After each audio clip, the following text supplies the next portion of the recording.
Yes.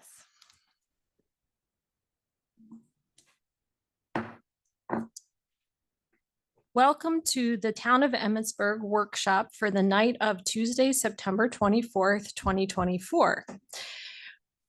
Out of respect for tonight's meeting, I do ask that you please silence your cell phones with any ringers or beeps or buzzing or any, if you have to take a phone call or want to play a game, please step out into the hallway so that all of us can be fully attentive. Thank you for that. And with that, I'd ask you to please stand for the Pledge of Allegiance.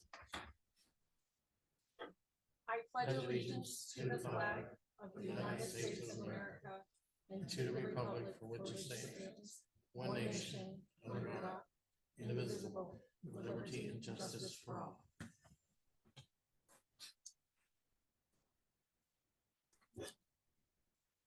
Just a quick note. Oh, thank you. Just a quick note that Commissioner O'Donnell will not be attending tonight. I just want to make sure that goes on record. Future meetings. We have a planning commission for meeting coming up for the comprehensive plan on September 30th at 7 p.m. in the town office and on Zoom. We have election day coming up Tuesday, October 1st at 22 East Main Street from 7 a.m. to 8 p.m. to cast your vote. Please, everybody come out, show your support. And the Board of Commissioners meeting will be October 7th, 2024, 7 p.m. here in the town office and also available on Zoom.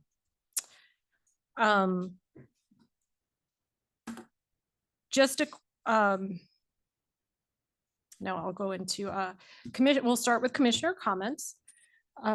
Commissioner Turnquist, do you have any comments for tonight? No, thanks. Okay, Commissioner Sweeney. I don't have any either. All right, Commissioner Hoover. No. I also do not have any comments, so that moves us right into mayor comments. Just one quick thing. Wait, microphone. Oh, I knew that. I was just checking to see if you noticed. One quick thing. Thursday evening, I'll be meeting with the school board construction committee, basically, and it's chaired by one of our state delegates. And we've been asked to come and speak about the condition of our schools and what we would expect to see happen or what we would like to see happen. So I met with the principal at Emmitsburg Elementary today. We came up with a nice list of things. And unfortunately, we missed our opportunity for renovation because we didn't have the number of students to meet that need. So now we have to wait for our turn to come around for a new school. We're closer to that than we were to renovation, which is not even on the radar anywhere. But with that invitation, I felt it's important that we attend that and speak and see what we can do. So. And you said this is tomorrow night? This is Thursday night at 5 o'clock. Thursday at 5. Thursday at 5. Thank you, Mayor Davis. Okay, thank you. All right, before we get started with tonight's workshop, I just want to give a quick overview. The purpose of tonight's workshop is to discuss water and sewer connection fees, water and sewer rates, and residential impact fees. When we passed the budget earlier this year, there was a consensus among council to come back to the issue and assess the impact of one full year of the 36% water increase in the very least. Since then, we've added a few other items to our list as questions arose throughout the year.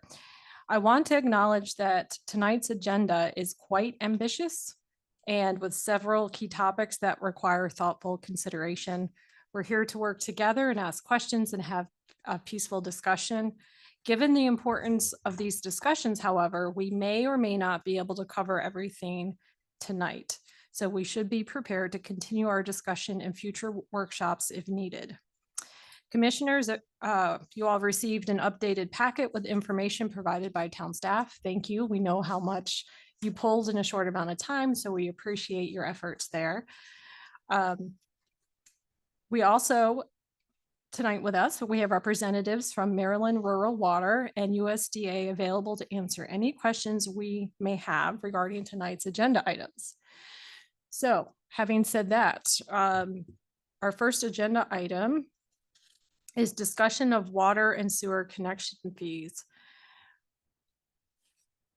First, I wanted to ask, there wasn't a presentation or anything that, No, okay, staff's presentation was what's in the agenda packet. perfect. Thank you. Just want to make sure I wasn't glancing over anything. Okay. So with our first agenda item with water tap connection fees, this is something that directly affects our water fund as revenue. And given ongoing discussions regarding the state of our water fund, I'd, like to turn to some of our guest speakers that we have with us tonight and ask if they have any thoughts regarding water connection fees in general that you could offer to our council. So just in case there's information that we're not currently aware of. Eric Dutro from Maryland Rural Water has been working with us on our connection fees. I would ask him. Sure. Awesome. When you come up, just hit the button so the microphone turn red. And then if you could just for record, state your name again. Again, my name's Eric Dutro. I'm with the Maryland Rural Water Association. Kathy invited me to come via Zoom, but I live in Thurmont, so I figured I'd just come up and meet you all in person. Just real quick, what Maryland Rural Water does, in case you're not aware, we work with all systems who are under 10,000 population. Each state has a rural water. So I've been working with Emmitsburg, flushing the hydrants. One of my coworkers helps over at the wastewater plant. He's a wastewater expert. And I've been looking somewhat at your water rates and your water connection fees for about a year or two now. Of course, as a local resident, I follow it in the newspapers and all. So I'm well aware, of what's going on. My personal experience, I've been in the water business. This will be my 40th year. I worked for Frederick County for 30 years till I retired. And the last 10 years, I've been with the Maryland Rural Water Association. So again, thank you all for inviting me. Would you like me to just comment about the connection fees in general or? Okay. Yes, Thank you. as of Okay. for right now, specifically, just you have any insight to offer on water connection fees and. I did. I looked at them. I believe it was last spring. And at that time, maybe you all had just raised your rates. I'm not sure. I know the town of Thurmont recently just raised their connection fees, but it looked to me that they were very much in line. And I don't know how, I'm sure you all have talked about this a lot over the last couple of years, how important it is to have the correct numbers right on your fees, because you need to get back, you need to get the full amount back of what the town has spent on these connection fees. You don't want to gouge anybody. You want to try to keep a fair rate for, like a 3/4 inch tap would be less than say a 2-inch tap. And I'm going to assume you all understand everything I'm saying. If not, please just say yes. So it's Emmitsburg's connection fee seems to be right in line with your neighboring towns. It's probably not a big part of it, but I don't know what your growth plans are. So if Emmitsburg, say, is a town that's looking for a lot of growth and you're getting, you may need to increase the fees, because a lot of times, and this is more of an impact fee than a connection fee, but I think your fees cover both. Am I correct in saying no, you have a separate impact fee that would cover let's say a water main that's installed No. for future? No, our connection fees cover everything. We have a separate impact fee that's just for streets, roads and parks. Okay, that's unrelated. Okay, gotcha. Okay. So thank you. So your connection fee, like say you were to run a new main to a new area, and a couple of years from now, someone's going to need to hook up to it. They should pay their fair share instead of the existing customers paying all of that fee. So that's kind of where I see your connection fees, and I think they're proper. That's my opinion. Any questions? Have you all battled that a lot, or is that? I think you're right in line. I guess my question is, how would, there are probably several factors that go into determining the cost of a water connection fee. What are some of those factors that are looked at when a municipal, when a town is? Oh, sure. No, You know. it's in your question is, Yeah. it should address the cost. The Mhm. cost of the fee to, to make the tap on the main, to run the pipe in, to set the meter vault, eventually set the meter. The meter fee is probably part of the connection fee or not? No, that's a separate fee. Okay, so it's everything up to that. Of course, everything on the other side would be paid for probably by the contractor, or eventually the homeowner. Mhm. Okay. But it's I looked at the standards when I started working with the town on this. I used if you're familiar with the American Water Works Association, they're sort of they're sort of like for doctors to be the AMA, the AWWA is the water businesses umbrella organization. And they have a manual. It's called AWWA Manual M1, and it's a big, thick book, and it's all about setting rates and setting connection fees, different ways to look at it, et cetera, et cetera. So my understanding is, and you need, and especially when we're talking about rates, it's going to be more of the same. You need to recover your full cost. Mhm. All right, Okay. thank you. Commissioner Hoover, did you have a question? Yeah, so just to answer your other question, have we battled this much? No, we haven't battled. We talked about it though. Okay. But so when you say we need to get our full cost, and I guess that's been part of our discussion, and I hear what you're saying, and I agree with what you're saying as far as if we're going to do a tap to wherever, then that person should be responsible for that physical connection, the actual put the pipe in the ground and all that. And I think that's where you're getting at, is that's being the tap fee. But to cover the full cost, then what's the cost of the calculation of the cost then of, well, what is the calculation to make that much water or to treat that much sewage? And that's kind of where we kind of, I guess maybe where we're different is that, because now you have the increase of how much is it going to cost me to add service? Now, one tap is not going to cost me for the most part anything. But when you start adding up a development or whatever, and you got to do 50 taps or 100 taps or whatever, each one of those taps impacted equally as to create new capacity. So the water plant or the pump station or the sewer plant, there needs to be a cost factor, what they cost us related to that tap because of the impact that that tap creates. Right. That's why, yes, that's why a lot of times you'll hear the term, which you all are using different, impact fee to represent. And a lot of times it's just various use of the term. The impact fee may represent, as I was trying to say, like if we're running a new main, as the new people who are allowed to tap, they should pay a portion of that fee also. But this is rolled together. The way your fee is set up now is it's right in line with the other communities, which, you know, they're using, you know, similar plumbers, similar infrastructure appurtenances, right? So I feel that this fee is I think it's a fair fee. I don't think you're gouging anybody, and hopefully you're recovering your money. Did I answer that right or no? Is there more No. to it? Well, I'm not sure. So the way, So, go ahead.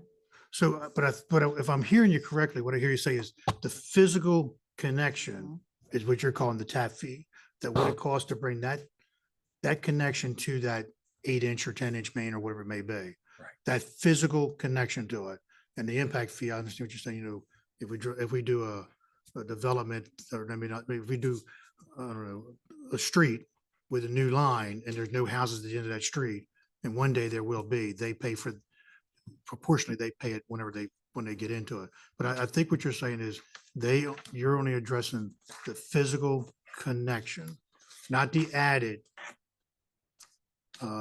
service, not the Okay. added consumption. A lot of times I would look at that more when we're looking at the rates as what is your flat rate or your fixed rate or your minimum rate. So let's versus your usage.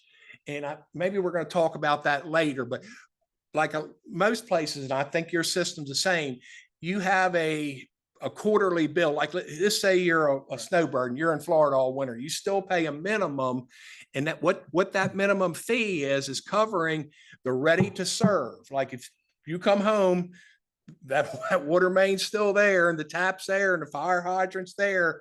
So that's where you're getting the money more for that portion. If I'm getting to what you're To asking. reserve that 250 gallons Right.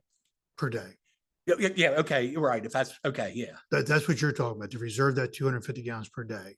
That Or quarterly have to fee, have it that available. quarterly Yeah, basic. to have covers that available. That covers that. If I can add real quick, the way your code is written, the connection charges are only for the connection.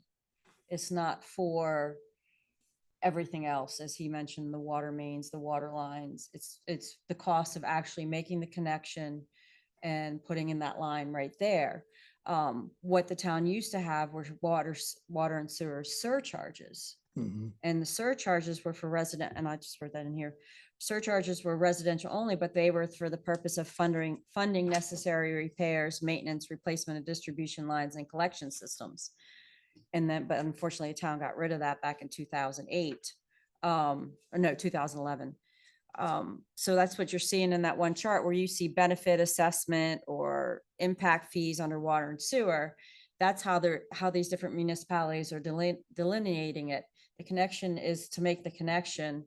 Your surcharges, your impact fees are for the cost of the system, essentially.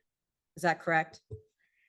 If that's the way you all are doing it, that is certainly a good model. Yeah, there are different models. And I think you're right, Kathy. You would certainly know it more than me. No, here in Emmitsburg anyway. But I would just say overall, I think you all have set a correct fee. It's falls right in line. And the fact that it falls right in line with the other communities tells me that it does cover what needs to be covered. I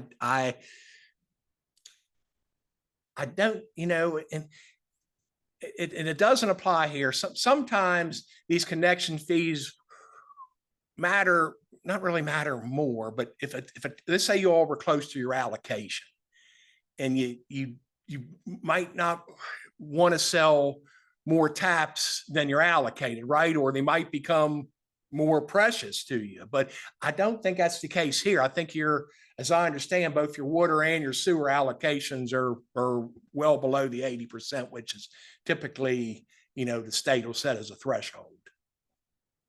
I'm probably going into the weeds. I'm sorry. You're fine. I think I understand what you're saying. I think you got, and based on also what Kathy said, I understand that portion. All righty. I'm good with that. Okay. Thank you. Thank you. Don't leave yet. Oh, no, I'm ready. No, oh, okay. I'm I sorry. I have some questions. Please. First, I wanted to clarify the ordinance because I may be misunderstanding it. I thought the tap fee was, for instance, water 8,200.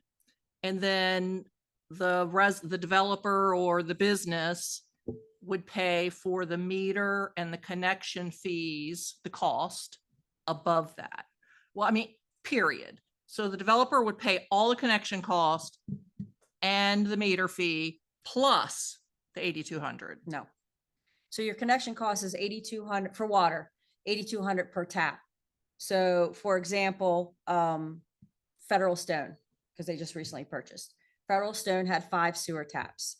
So they have to pay or 5 water taps, 5 sewer taps. They have to pay for each, 5 for water, 5 for sewer, and then pay their meter fee as well. What about the cost for installing the line? That's on the developer. Okay, so what I said originally was correct, that they pay the 8,200 plus they pay the meter fee and the cost of putting in the line. Yeah, they put in their line. However, if there's a main to be run, typically the town installs the main and they then connect to that. Would they pay for the cost of the main? What did Federal Stone do? I don't remember, Nigeria. They're not there yet, are they? They're not there yet. If it's an extension, If it's an extension, then yes, right? right? I mean, unless you, But if the If- main is already there it's on already Creamery, there. that's a bad example. So so- they can connect right to the main. right, because what Erica said earlier was there's no added cost because we added into that main. Right. So the For- 8,200 is basically free and clear because on top of that, the developer is paying for their meter and the connection. So the 8,200 is free and clear for the most part. I don't understand. We're Well, getting 8,200 Per tap. per Per tap. That's not Correct. the cost of what that's not the cost of what it is to actually run it or install it. Because the developer is already paying that. They're paying to make the connection, the 8,200. Right, plus they're paying for the parts, correct? For the Correct. pipes and the meter and the labor. Right, to make the connection from the main in. Right. If I'm understanding it correctly. So our tap fee doesn't really, That may not be typical, because I'm like on a residential, your tap fee would cover the portion, the service line, say from the main to the property line or wherever you set your vaults, and the appurtenance is your vault, your setter, and that would be your $8,200. The meter's extra, and then the owner would pay from there on in. But Which is also his pipe, rather be. yeah, stormwater. right, that would just be their, Right. whatever service line they set. That would So be, that our- would be the lateral. so our 8,200, Yeah, it's not not the all cost. profit. No, 8,200 is not. 8,200 is profit because the developer is paying the cost of the water line installation, parts, material, and the cost of the meter. So the 8,200 is profit. I wouldn't call it profit. That's where your capacity comes in. Your- Well, profit in the That's- sense of upfront cost. Right, and that. And that- then we have to determine, do we want to factor in capacity? The Oh, study that you had done, it was earlier this year. You had listed, and I don't have it in front of me, but you had listed out several rates for other municipalities Right. for tap fees. This was just a letter, I think, correct? Yes, it was a Yeah. letter. Okay. The tap fees that the town recently provided have increased since, so I don't know if other municipalities have just gone through the same exercise and Mhm. increased their rates. So, I know Thermont has, but I'm not sure about the other. yeah, so I think our 8,200 and our 8,000 is somewhat in line if we're not looking purely at capacity. I think it's still somewhat in line. However, when you did the study, it's not clear to me if you looked at the rates for our commercial businesses. No, I did not. You did not. Okay. So I have to make a correction to what I had mentioned under the code. Under new water sewer or not new water service and connection capacity charges, all funds collected as connection or capacity fees will be restricted, reserved, and limited to be used to enhance, repair, and maintain the town's water and wastewater treatment systems. So, Like I said, that's where the Yes. 8,200, for the most part, the 8,200 comes in is that, right. that's. So it's that's- not only to that's cover the capacity. cost of the connection, it's that cover the cost of enhancing, repairing, all the infrastructure work, whether it's to replace or repair. This chart that I did provide on tap fees, those are the most This one. recent. It's in your Page 11 packet. Page 11. Maybe. Page 11. Yes, page 11. And some of them did say they had just raised their connection fees from like last year. Yeah, so I don't think we're too far out of line for residential, but that's hard to gauge because our infrastructure is not in the same condition as other towns, right? Maybe we need more work than other towns do. So maybe the number is actually low. But where I think there is a huge difference is when we look at commercial businesses, because their tap is not a straight 8,200 or 8,000. You know, it's based on fixture units. But it's still 8,200 per tap. per ERU. Right. Now, is the tap related to ERU? I don't have that answer yet. That's the equivalent dwelling unit. So it is. So basically on your fixture count, it's 15 fixtures equals one tap. One ERU, which is equivalent to one tap. Correct. Correct. And I will mention, commissioners, in some of the research, and I mentioned this Commissioner Bowman Pollitt and Mayor Davis, in my research and working with, our engineer, we are the only municipality outside of Frederick County that uses the fixture chart to calculate tap fees for non-residential. As we all know, Frederick County does have the capacity adjustment factor. Most municipalities calculate it based off of usage. The 250 gallons per day, to equivalent, to calculate an EDU or ERU, and then that's how they get their taps. So that is the disconnect with the town of Emmitsburg and other municipalities when it comes to non-residential tap fees. So Yeah. we either need to look at the capacity adjustment factor or the average water use. Yes, and in working with the engineers and looking at what everybody else does, our recommendation would be to look at calculating your tap fees off of usage. Yeah, I know how Town does it. We're used to do it anyway. How did the engineer say anything, how they do the usage? How they calculate that usage to sell that tap? Where, Tawnytown? No, I have a whole, no, no, I no, no, I printed out anywhere in everybody's, Anywhere, anywhere in Frederick, because he's doing it based on usage, but Right. but that means we gotta charge you now for usage that we don't know what it is because you're brand new. Did he tell you how you got that usage? That how much water they are projected to use in a year? right. I have to or go quarter. back and read it all, read the different municipalities because they all did it a little bit differently. Yeah. Um, Town used to wait a year. They billed you for a year on usage. mhm, And at the end of that year, and they may still do that, I'm not sure. Right, And then I at the end of that year, they said, okay, you averaged X. right. So I don't think know the EPA offers guidelines and worksheets that you can Mhm. fill out to determine. I mean, it's, you can do pretty much a rate study and determine what similar businesses would charge. Right. And I mean, if the tap fee was based on the average water use, it creates a sense of fairness because one entity is not going to use as much water as another entity. So charging everybody the same rate puts us at a disservice because there may be higher users that we're not capturing those costs from. So I think that's a really good alternative. And I think, that- that- go ahead, Yeah, I'm sorry. sorry. I was gonna say, that's equivalent for a residential as well. That's what I was gonna say. Sorry. Like, I mean, if you think about people who, in a resident who work from home might have higher usage than those who travel to DC 5 days a week because they're not home and using the water. So that's where it gets iffy. I think at Yeah, some yeah. point, and historically, 250 gallons has been one EDU, or Mhm. what do you call it here? One something? EDU. Yeah, and realistically, one EDU, and I was told this by the gentleman at the MDE who monitors everyone's water use, and he wasn't telling me Evansburg, I was working on another system. He said in Calvert County, one EDU equaled 147 gallons per day, not 250. But it's an EDU is kind of you have to have a number, and 250 has been historically used.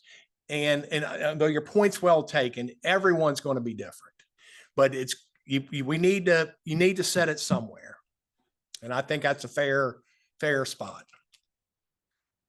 for residential. For commercial, as you mentioned, there are EPA just pages and pages of tables saying one crab shucking shack uses this many gallons per day. One Pepsi Cola plant, so it can get pretty intense.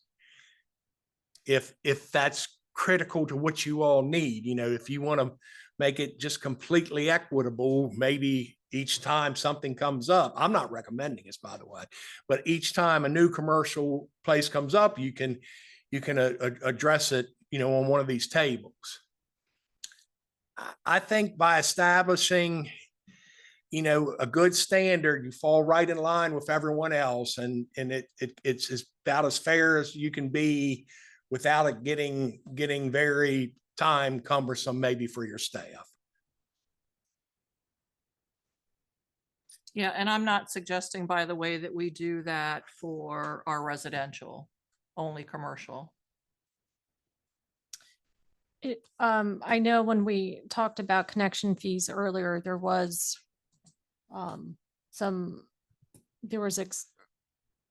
interest from some of the commissioners to potentially look at those fees regarding whether it's nonprofit or church-based or something like that. So is that where I feel like?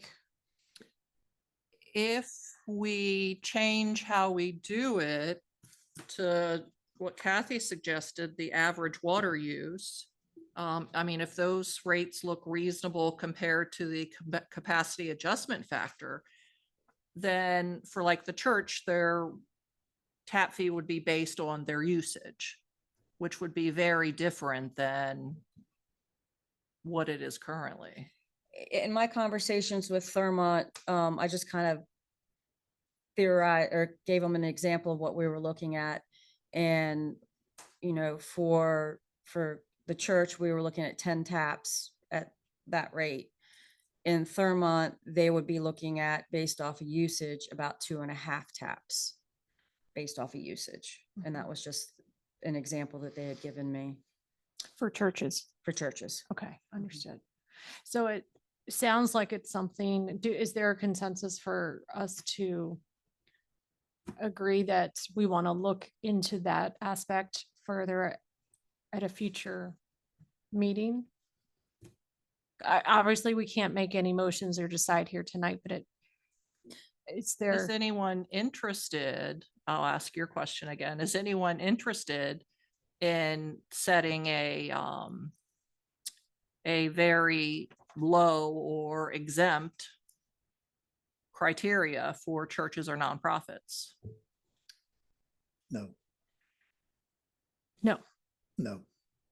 I don't have a problem with, when you say very low, that's why I say no. I mean, if you say, at a different rate, it may be, but not, I'm not going to start with very low though. so what if the question is it worth continued discussion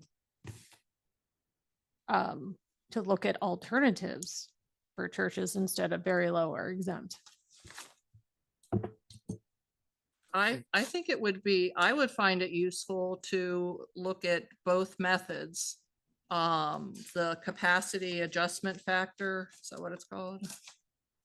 Yes. To Through the look at capacity finance. that, the capacity adjustment factor for businesses. As far as the church, if I did my math right, the cost of the taps, if we use the capacity adjustment factor, cost of water and sewer taps for the church would be 98,000.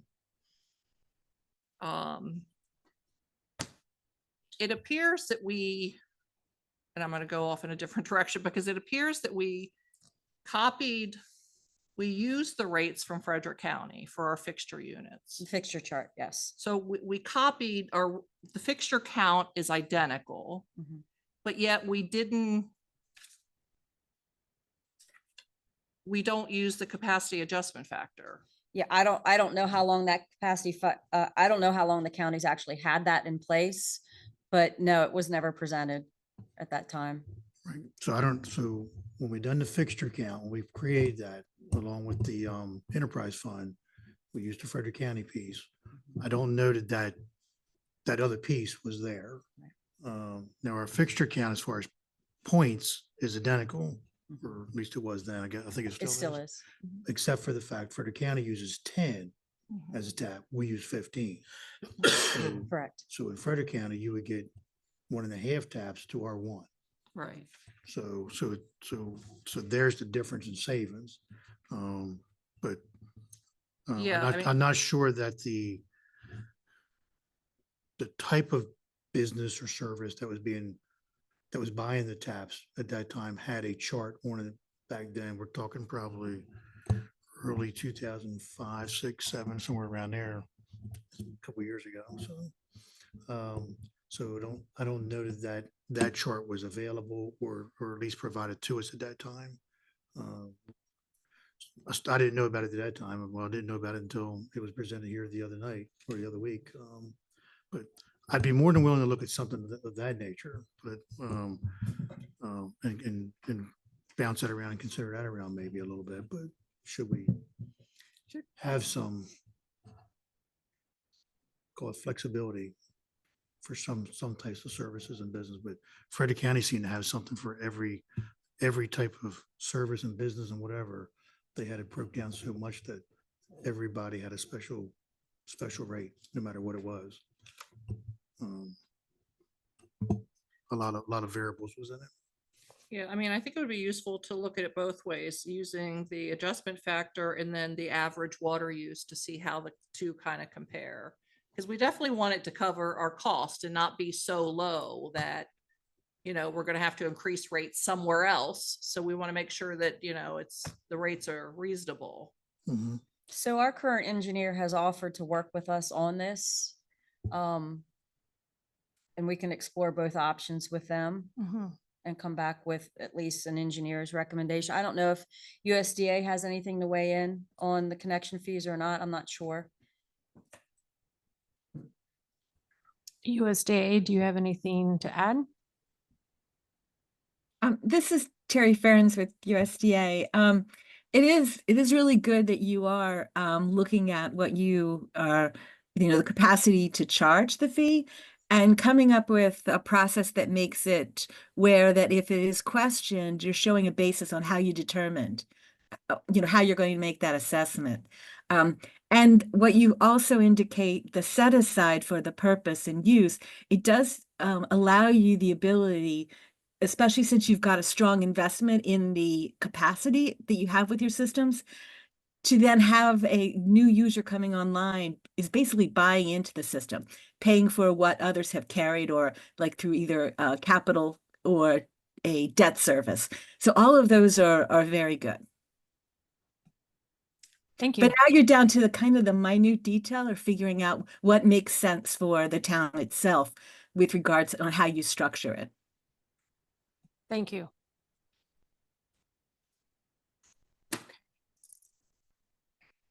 So, it sounds like Commissioner Sweeney, do you have anything? No, I would like to see both too, the usage and the Okay. capacity.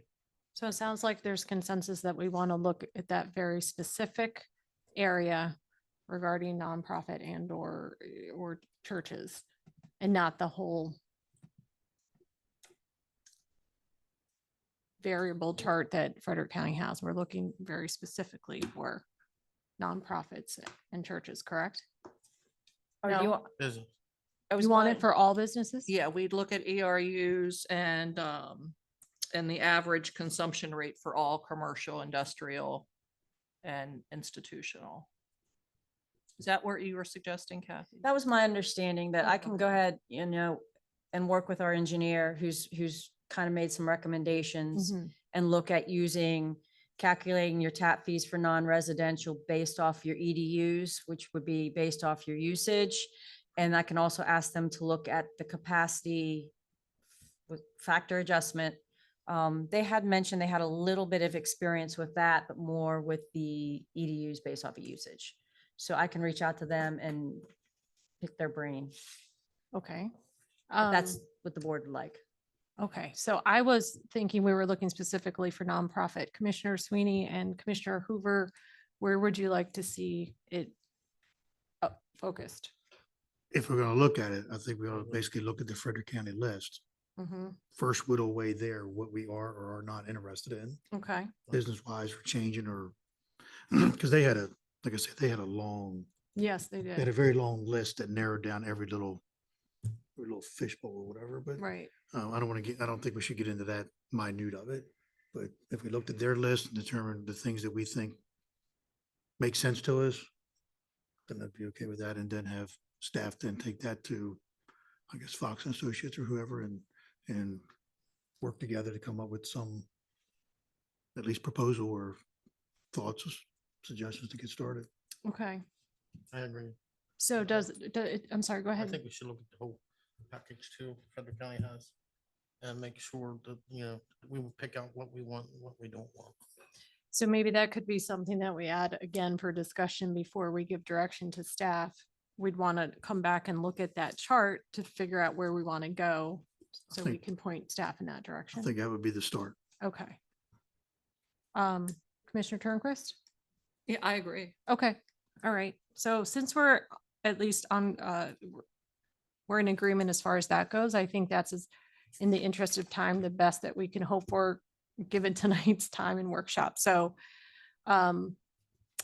we will talk later as far as where that fits in so that we can look specifically at that chart just for a discussion so that we can provide guidance to staff.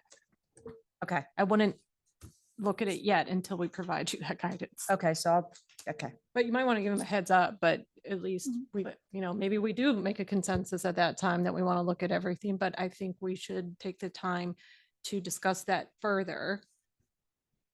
As a board, Mhm. because I thought we had, I feel like we have enough consensus for the town to move forward to have Fox come up with a set of rates for both the capacity adjustment and the average water use. Right, but do we look at, how do I put this in a? I how do mean, they're say- the ones with the expertise. So if, otherwise, we'll have to sit here and look at the adjustment factor sheet and decide which ones are we gonna cross off a water closet or whatever. Mhm. I think they would be more apt. I'm not looking to cross off a water closet or whatever. I'm looking, they had it broke down by business types or use types, whether it be a church, a store, For the a variables. restaurant or The whatever. So multiplier. the different entities that they had who use services, what the factor was, 0.04, 0.02, 0.009. Am I So right do on that, you Kathy? want, do That's you want to correct. discuss that list first as a board, or are you Yes. comfortable with Fox moving ahead I'd like to and look at, adjusting this list based on the businesses that we have in town? And what potentially we could have in town? well, that's just it potentially. So I would like to look at the list and say, these are the things that we think we want to give a factor to. Okay, you want to And- look at it and identify what you want on the list. As a further- board, I do. first. As a correct. board, I do, yes. Yeah. That way we don't have to go down the rabbit hole tonight, but we have a direction of where we want to go for further discussion. Can I just clarify that we are actually working with RK&K on this actual project Okay. here? Just so you guys know, Okay, that's who we were working with on this specifically. okay, so then. So are we paying them to go forward with looking into things that the board doesn't know what we want them to look into yet? That's my question. They're not charging us right now. Oh, Mm-mm. okay, They're waiting sweet. for direction. okay, Just we had a few emails back and forth trying to pick their brain. okay, So gotcha. they're waiting for direction from the board. All right. If they understood. ain't charging, move on. All right. Baltimore, yes. Okay, If I could just make one comment, yes, go ahead. just when you make this list up, be creative. Who would have ever thought 10 years ago we'd have a distillery coming in? It'd been the last thing on my list. So be creative, the way things are growing everywhere, people are looking to relocate and things. So what does a distillery bring us? Does that bring us a trucking company or, who knows what? But just if we're going to do it, let's do it right. So the next board or the 3 boards down the road Mhm. aren't sitting here doing it again. So that's Right. just my 2 cents. Understood. Thanks. Commissioner Hoover, you turned your mic on? No, I'm good. Okay. I agree. I would like to also have further discussion because we know that whatever is decided could and will impact our water funds. We want to do what's right for businesses and residents, but also what's right for the town. So we have to find that happy medium. So for my clarification, I don't need to do anything right now. You're going to look at the capacity adjustment factor chart first. Gotcha. Correct. Okay. Yes, thank you. Mhm. All right, thank you. Thank you for standing up there that long. Oh, my goodness. I'll be here when we get the rates. okay? All right, thank you. Thank you. Uh-huh. I appreciate everybody's feedback, those who are on Zoom and our guests here tonight. Moving on to agenda item number 2. The water rates.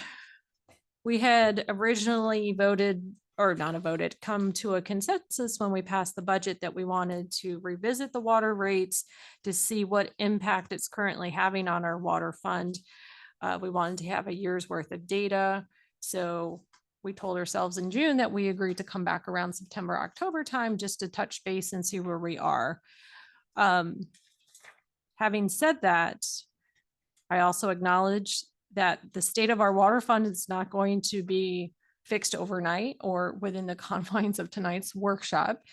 But we do have USDA on the line, and it might be helpful just to provide, if you could provide some overview and clarity as far as what does it take to get or be considered in a competitive way for water grants and or loans. And so what types of things are you looking for? And then I guess more for us as a town, the magical number we're trying to hit, and how do we know we've hit that number? USDA, I know are you still there? Yeah. Would you be willing to provide additional detail as far as the types of factors that might be looked at for grants or loans?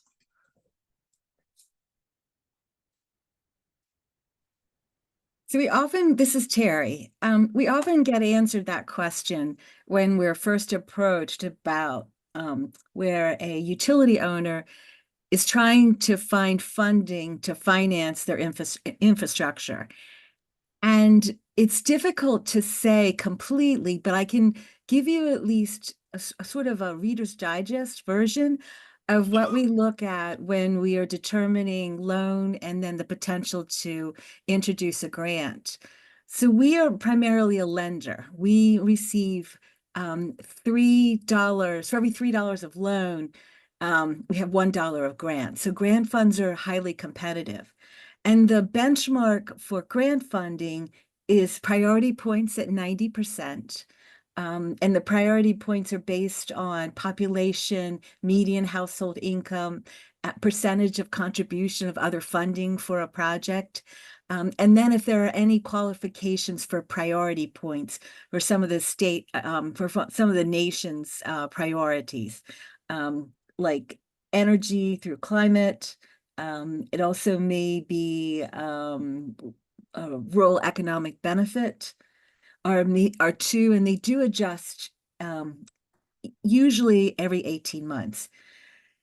So when we look at a project, we take into consider, and you mentioned EDUs, and the way we determine an EDU for a project, it's based on the volume of your billing for, let's use water, for a 12-month period, the total amount of that, what that is residential, what's the total residential, what are the total number of users, and then what are the total number residential. And from that, we can determine what is the equivalent residential unit on a monthly basis. And then we divide that into the total volume of other users, and that tells us how many EDUs are others. So if you had, I'm going to use really easy numbers, 100 residential and their usage is 2,500 a month, and then you have 100,000 in commercial, you divide that 2,500 into 100,000 a month, and that tells us the total amount of adding that number to the residential units. That's how we determine what the monthly cost is.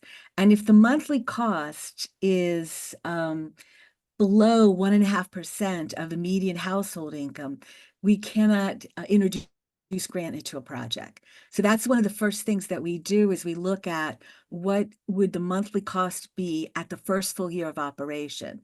If your fiscal year begins July 1 and the project is in operation on June 30th, then that fiscal year, moving into July 1st, would be the first full year of operation.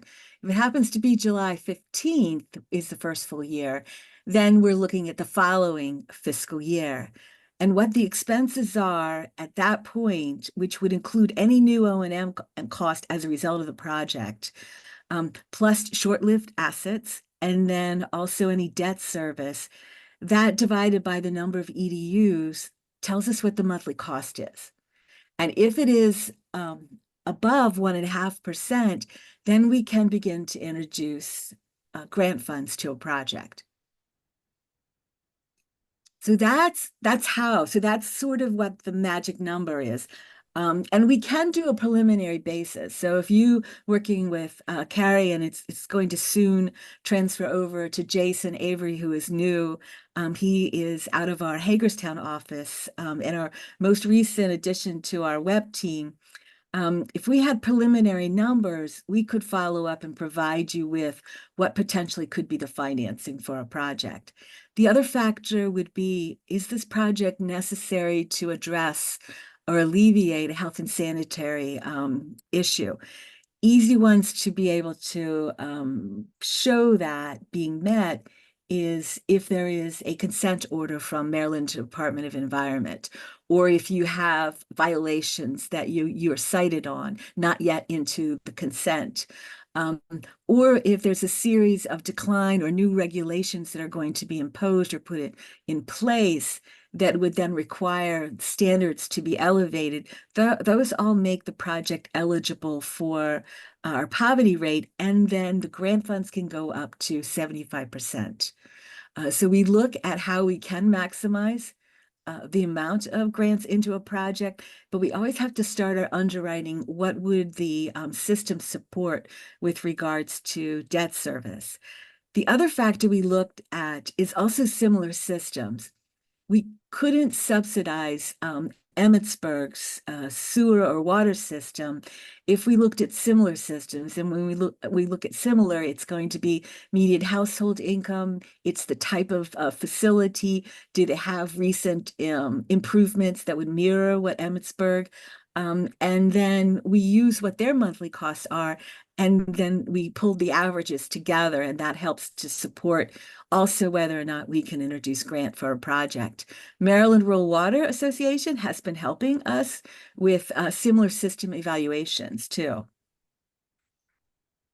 Harry, hey, this is Eric. I was just getting ready to say that I'm a little remiss. I promised this past spring to do Emmitsburg's and some of surrounding communities who would be similar. So I will hopefully after October 16th, when the lead service line thing is completed, I will be conducting similar system surveys for Carrie give me some direction a couple months ago. We discussed that. So hopefully USDA RD will have updated surveys soon. Thank you.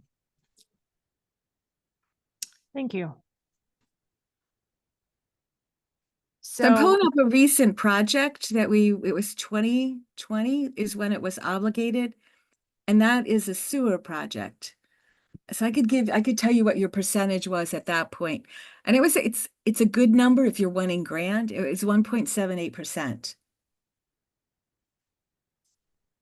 thank you. And we were able to put in 1.862 million in grant, 1,987,000 in loan. Okay, thank you. And I don't know if Carrie, if you had anything else you wanted to add?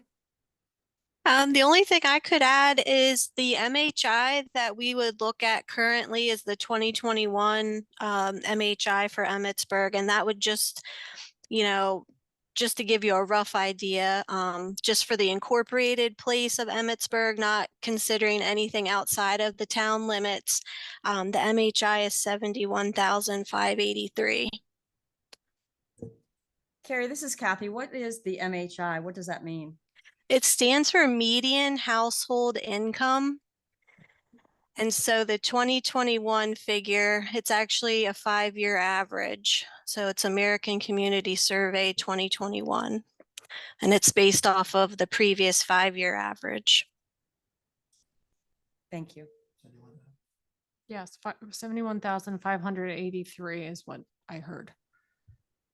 That's correct, but that's not including if there are water connections outside of the town limits, because then we could possibly have to do like a weighted MHI and possibly use like a census tract MHI to weight with the towns. Okay. So Thank this is Terry. The other item I would recommend, we do very well when we are blended with other funders. So if you have a water or a wastewater project that the town is proposing to try to obtain financing for, then we would recommend hosting a virtual conversation with Jeff Fretwell and Elaine Dietz with MDE. Also, Rural Maryland Council is a potential other funder. They can go up to 500,000 in infrastructure for rural areas of Maryland. And then our agency, and I didn't look before the call to see where you were on the list for community development block grant, but with your MHI increasing the way it did, it's possible that you're not on the list. But bringing us all together and talking about projects that you have, that gives us an opportunity to talk about what's the best way to fund it. Who can bring in the largest amount of grant funding? And we like to be the last one in, because if we put loan and grant in and then you're successful at getting additional grant and it's overfunded, our grants come out to the level in which it's overfunded. And so we wouldn't want to put any more grant funding in than what would be the minimum necessary in order to fully fund the project. So we did a combination project with USDA. The last one we did with USDA and MDE would have been the wastewater treatment plant. That was a combination. We haven't had one since then. We haven't had any new water projects funded through USDA in a while. Terry or Carrie, do you guys also look at a reserve, like what the municipalities carry in reserves when it comes to funding? Do you want to answer that, Terry?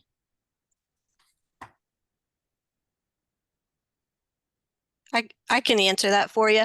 So part of our conditions for our financing is maintaining adequate reserves.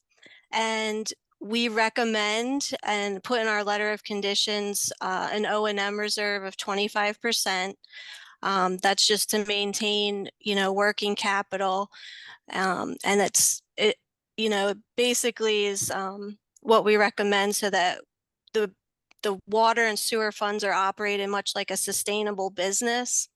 And then the reserves, like Terry mentioned, the short-lived assets reserves. So anything for a facility that needs to be replaced within 5, 10, 15 years, we want to make sure that the town is setting aside a certain amount each year. So when you get to that 5, 10, 15-year period, the money's there for those replacements. So you mentioned Of equipment, basically. You mentioned the town setting aside money for this purpose over time. We, as you probably know, we raised water rates 36%, which is an aggressive number. At the time, I believe the council who voted in favor of that thought it was the right decision for the situation that we were in. So does USDA also look at the town's due diligence towards how we're raising rates to do our part? Or does that play a factor? Or is it strictly you must have a 25% reserve or you're not considered at all? It's a condition in our letter of conditions, so it's not, we do servicing each year and we'll review the town's financials, and look to see where they're at with reserves, and then just provide guidance that, it might be necessary to, but I mean, it just depends on certain conditions, but that's our recommendation. So Terry might want to add something to that though.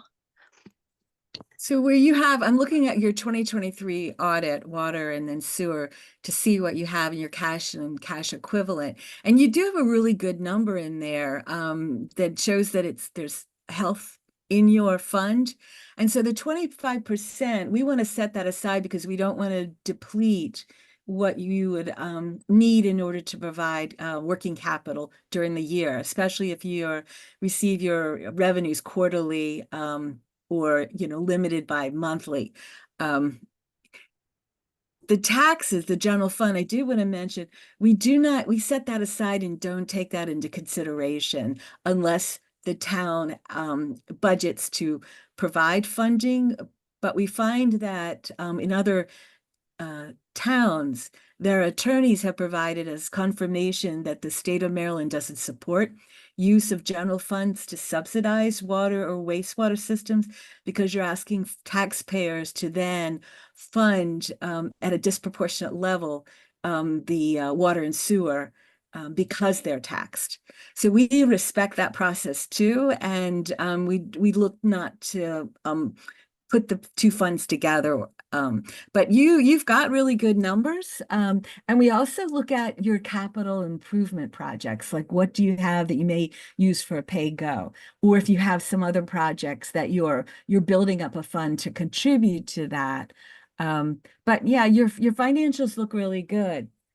What we expect, and Carrie touched on this, is that once you figure out what it's going to cost once a project is done to operate, along with short-lived debt service, then we ask that you generate the revenue at a level that provides those resources, and then maintains your cash flow. So you're not using any existing cash flow to then subsidize. Sometimes if you have to, for like a stopgap measure, that makes sense. We just would want to hear that from the town if there are any anticipated uses of funds. Otherwise, we would look for the potential to make a contribution to the cost of the project. Can I ask a question? I'm just curious now. So when you look at the finances, you look at water and sewer combined, or do you look, if it's a water project, you look at the water fund on its own, or do you look at it combined? No, we look at them separate. We like Yeah. it. Yeah. Separate. Okay. Otherwise, Carrie would be asking you, and actually Jason's doing your entries, that we would ask you to separate them out. They should run separately. Right. And ours do. Ours do. And do you use your meter? Like the meter, is that how you assess the sewer rates based on water usage? Is there Yes. a multiplier based on so many gallons? Yes. Okay. All right. No, those are all strong. We do not require a separate reserve based on any debt service when there's a general obligation bond. I'm sorry, can you repeat that? Sure. When there's a general obligation bond, we do not require set aside the equivalent of a year's worth of payments. Nonprofits where real property, an owners association comes to us, asks us to help make improvements to their water or sewer system, and the security is real property, then we would require a 10% reserve each month to be set aside. But general obligation bonds, we don't do that. Okay, thank you. I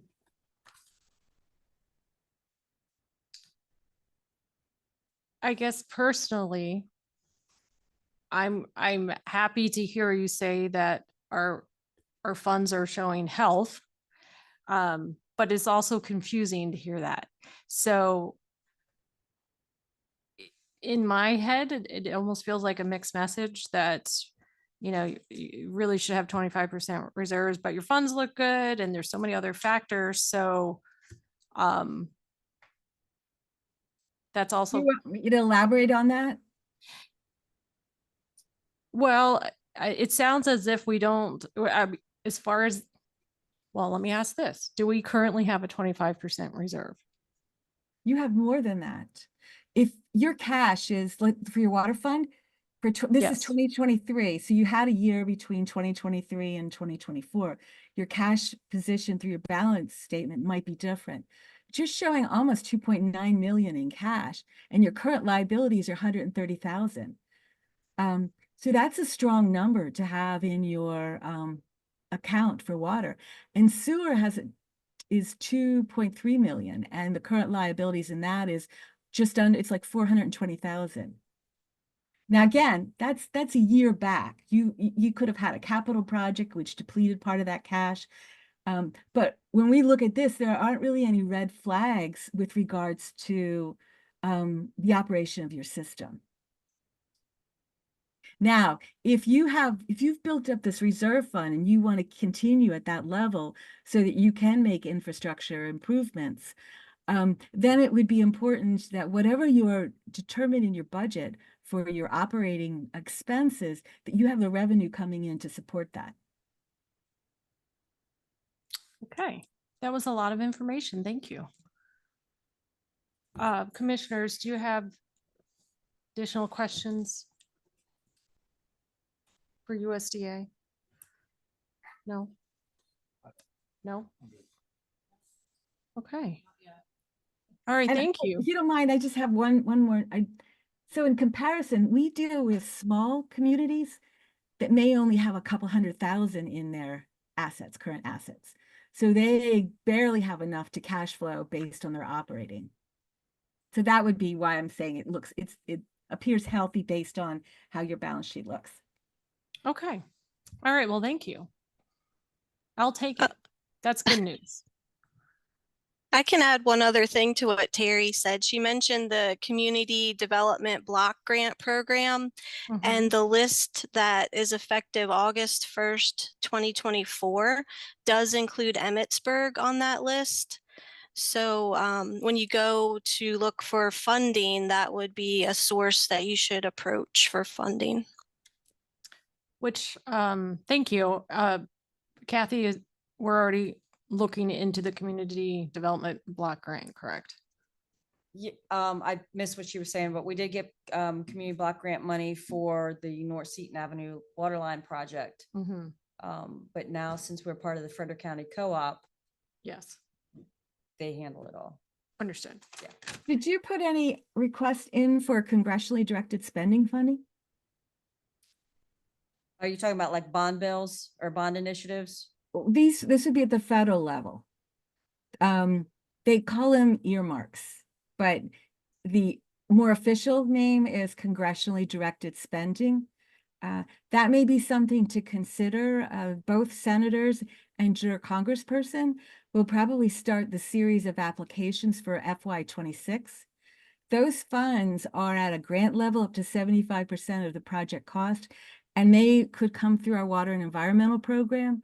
And then if you have any community facilities project, just examples would be police department, town hall improvements, public works, that can also go through our community facilities program. They're large capital fundraising campaigns that are more grant than we normally would have for community facilities.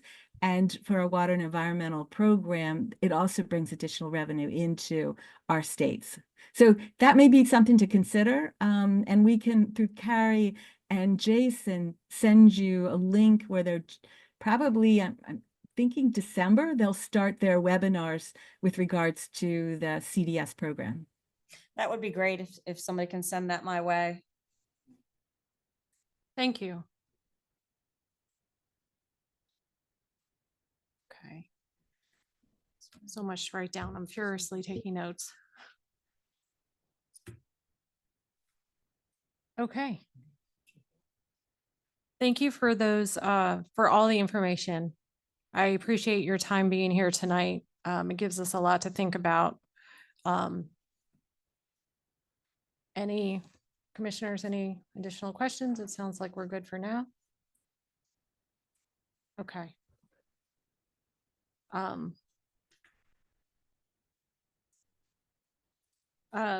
Does the council want to have in addition to the questions I asked, have thoughts, ideas, or questions that they would like to bring up at this time? For USDA?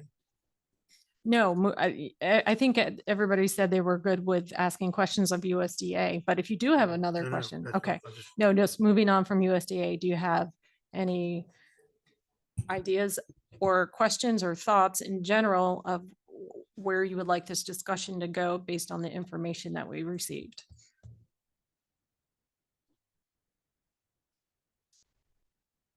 Yes. Commissioner Hoover? So I looked through all my package here and I got everything. Appreciate the additional information. Thank you. The number, so I went through the math and calculations. I'm not a math genius, but I'm going to make a recommendation or suggestion. I'll make a suggestion. 'Cause you can't make a motion or whatever. But the current rates, and based on a little bit what USDA just said, it kind of confirms a little bit more what I was thinking, but I didn't know what I was thinking. I'd like to see us reduce our current water, the 36% that was raised this year, reduce that down to 16% for the second 2 quarters of this year. And for the future years, put it to where the board has to take an actual action to review the rates for sewer and water and allow them to increase it as high as the CPI for the March of that year. Or not, they don't have to raise it at all, but not more than that CPI, which probably 2.5%, give or takes a good number. And what I'm proposing is that we do the second 2 quarters of this fiscal year, which would come out to about a $58,000 difference less of the projected $840,000 projected income. And if we do that, the 2.5% annually as a max, but assuming we've done it every year, you get roughly about $20,000, $25,000 annually increase. That's what I would like to see and recommend. And in a future meeting, I'll do it as a Can I just as a point, motion. that's fine, point out, just please take a look at your water CIP. I don't know if you looked at that. I did a little bit. So in FY 25, you have 2.6 million in cash reserves. That's from earmarked funding for potential tap fees, the grant for the North Seaton Avenue water line, the MDE loan for the North Seaton Avenue water line, the MD grant for DePaul Street, and the CDBG grant for DePaul Street, plus funding from the state of Maryland grant for the water clarifier.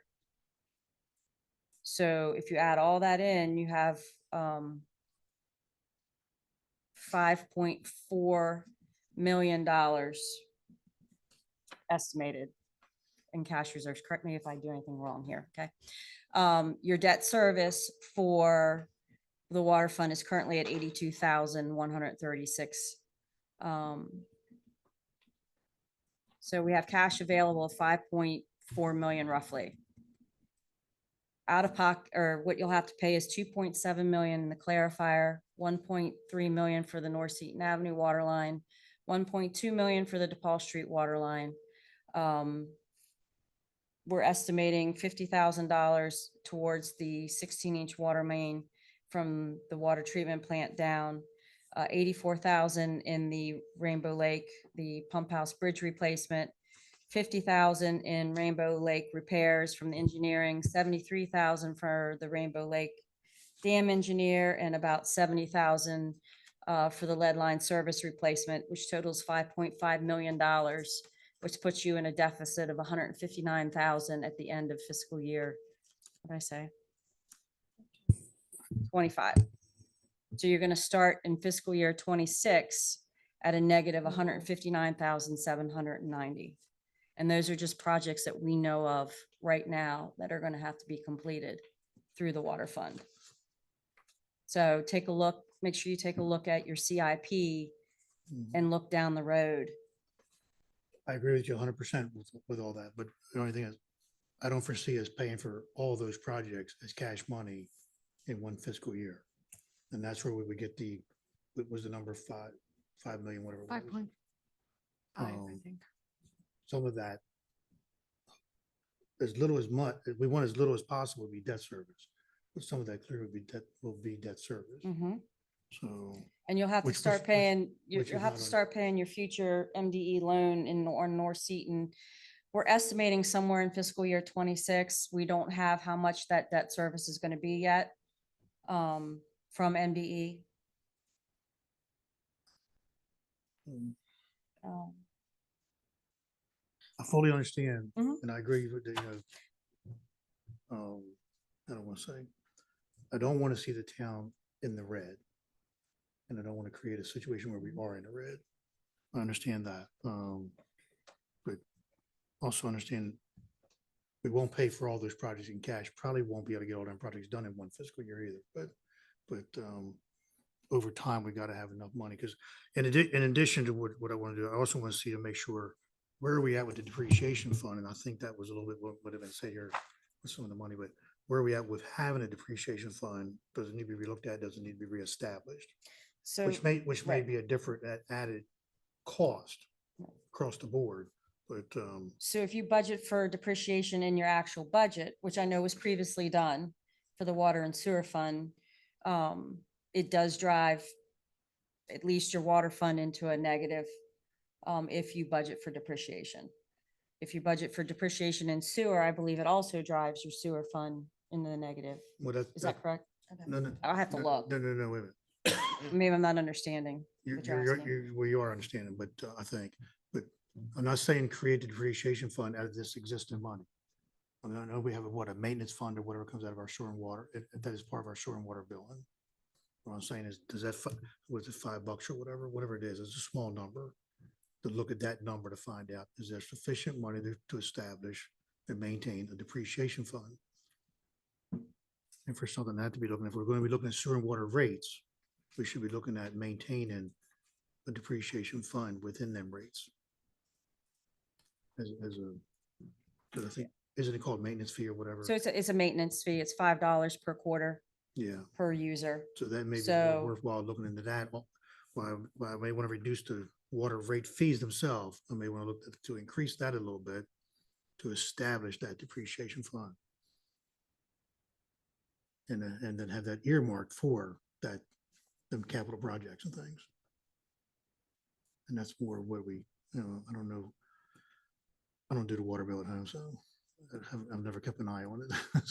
But I would like, that way, that would help us down the road when we have some of these larger projects that we would be able to pay cash for out of depreciation monies that was generated elsewhere than the actual user fee. The actual volume of consumption of water or disposal of sewer.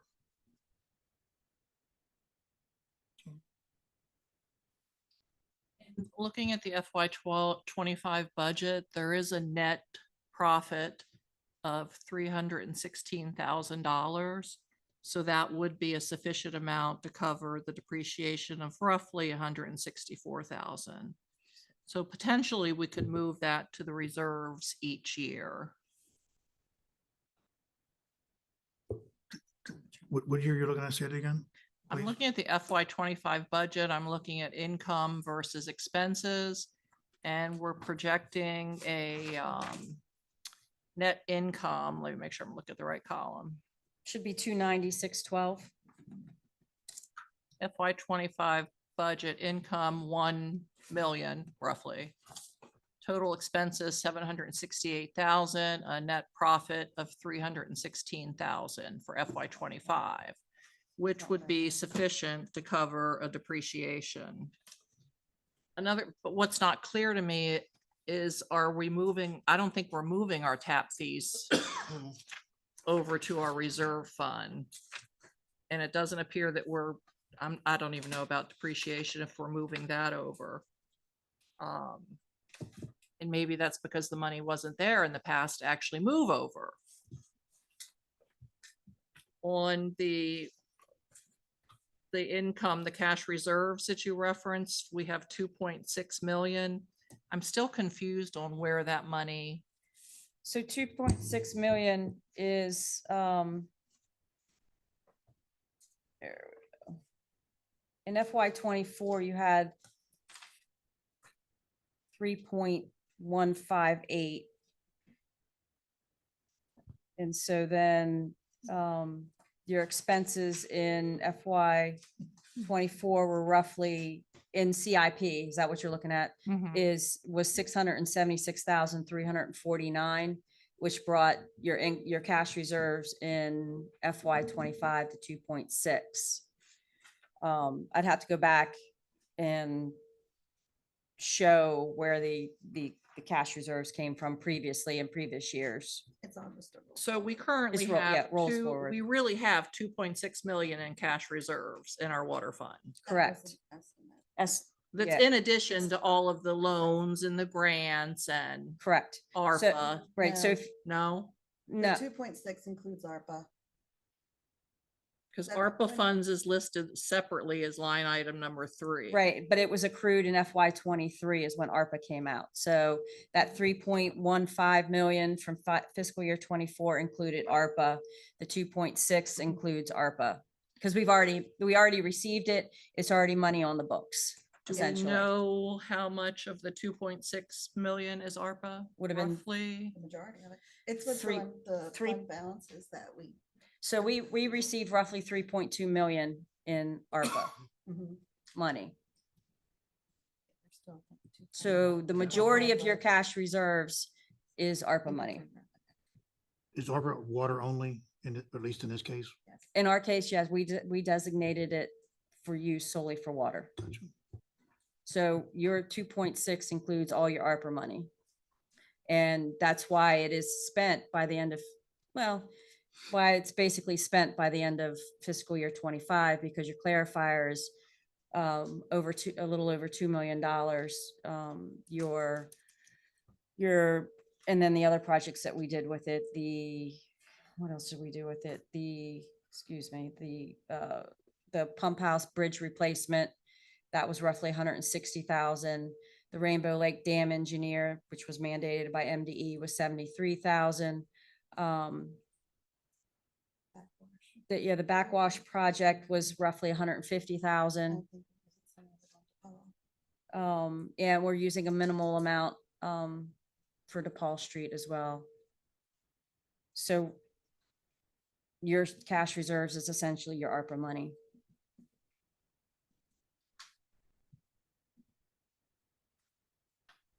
And it'll all be spent, a good bit of it, not all of it.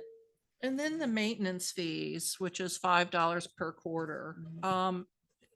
Do I understand that that's for meter replacement? It doesn't specify what it's Okay. for in the code. It just says $5 per EDU per quarter maintenance fee. We have separate fees for meters. If you want a new meter or you're purchasing a new meter, non-residential's or residential's typically $350. If it's not damaged through negligence, it's the town's responsibility to replace it. But if it's negligent, then you have to replace it. And did you say it's $5 per quarter per EDU? Yes, So it'd be per tap. So if I have 3 taps, it's going to be $15. per correct. If quarter. you have 3 minimums, essentially it would be $15. Correct.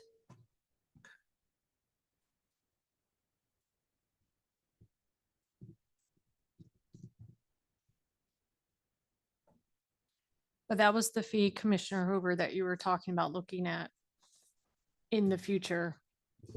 That fee or creating a depreciation it. fee itself, however you want to do it. Okay. If the $5 fee does not have a specific thing to it, then make of it what you want to make of it then. We estimate in the budget, we estimated a yearly revenue of only 33,000 based off the maintenance fee.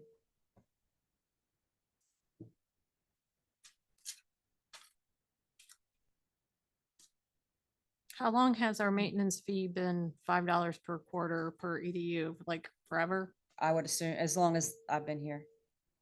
One thing to remember about your budget, across the board, this affects your general, your water and your sewer fund, is the enormous amount of revenue you're generating from interest rates. We don't know how long that's gonna be in place. They're already decreasing. Yeah, I know the feds came out and said they're gonna start decreasing. 5%. How much? Half. Half, yeah. They went for retirement. Okay. Lots of different things.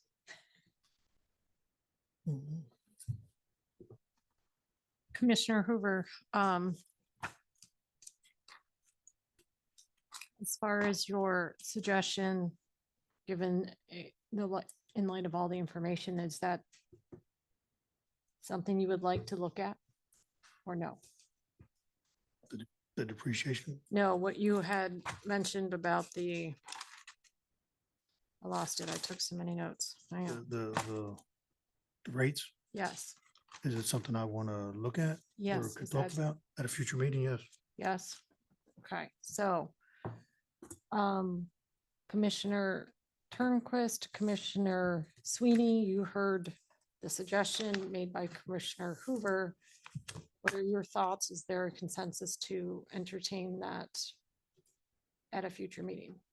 Yeah, I wouldn't have no problem with it. Bring it back up and maybe for consideration in another meeting.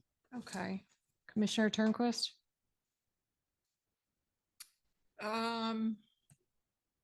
Yeah, I mean, I definitely want to entertain a reduction in the rates.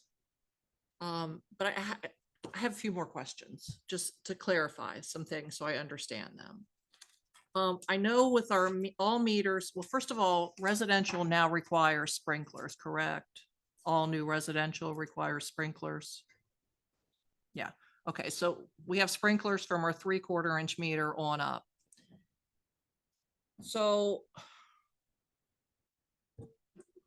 I know we reduced some of our fees based on if a larger meter was required because of a fire sprinkler. So is there a situation where larger meters are required for sprinkler systems? Yes. And sometimes there's 2 meters, one for the sprinkler, correct? And Mayor, you can correct me if I'm wrong. Sometimes there's two meters. No, there shouldn't be 2 meters, but 2 feeds. your 2 feet, main yeah. size coming into the building would be bigger to support the sprinkler system if it ever was activated. Because for a household, I believe your household is still at 3/4 of an inch, so it Yes. doesn't do anything. So you wouldn't have any additional cost unless the sprinkler system went off. So it's a big difference in residential. So let's just use, let's say the distillery, for example. They might be able to get away with a 2-inch line for their everyday usage, but to support a sprinkler system, since the building is going to be so big, they might have to go up to a 3-inch meter. And so that's why we, if it's increased because of the sprinkler system, we don't charge for that extra size meter.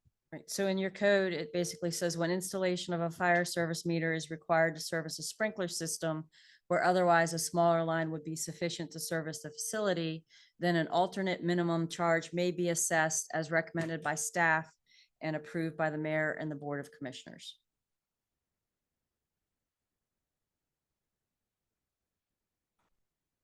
So if you're required, we just recently had one residential, I think they needed a 3-inch for sprinkler, but only needed a 1-inch for actual service, and they were charged, their minimum was a 1-inch. Is what they're being charged. So we don't charge the 3-inch rate for like the distillery example. We would only charge for 2 inches. Yeah, that was just an example. I'm not Right, sure for- exactly based on what that it was. example. Right, right. Okay.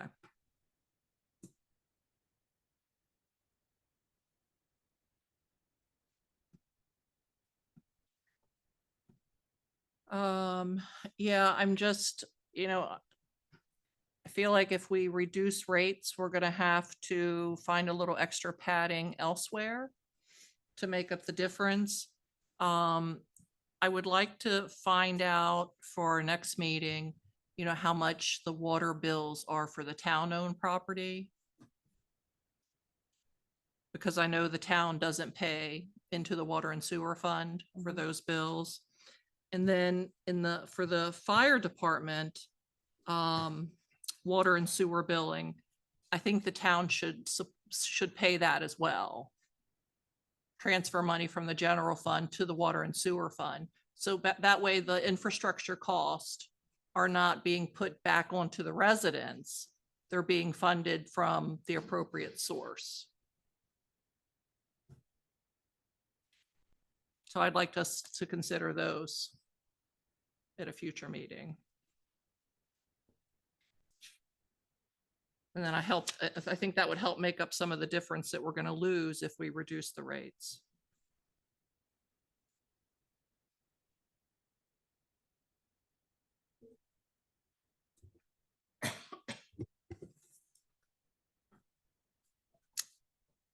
Okay. Questions, comments? I just ask whatever you do with the rates, that we have a plan to offset that, because we're still losing money in the water fund.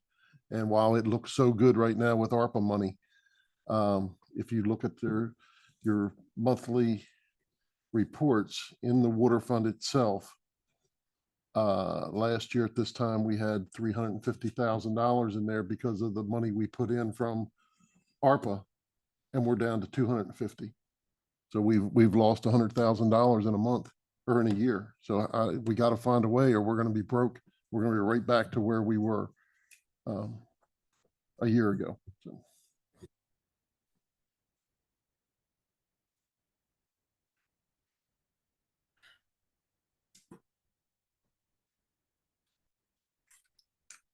Okay.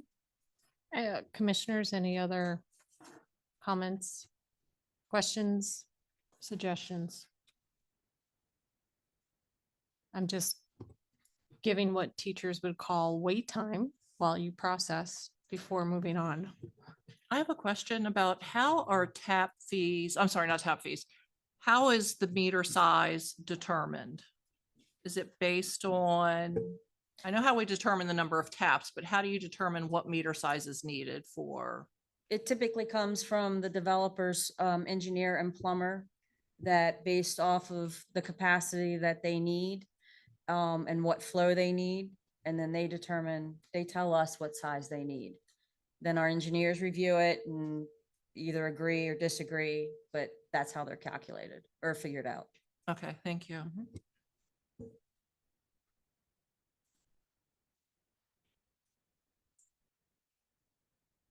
See, wait time was helpful in that case while we were processing. I'm not up here just twiddling my thumbs. I'm giving processing time.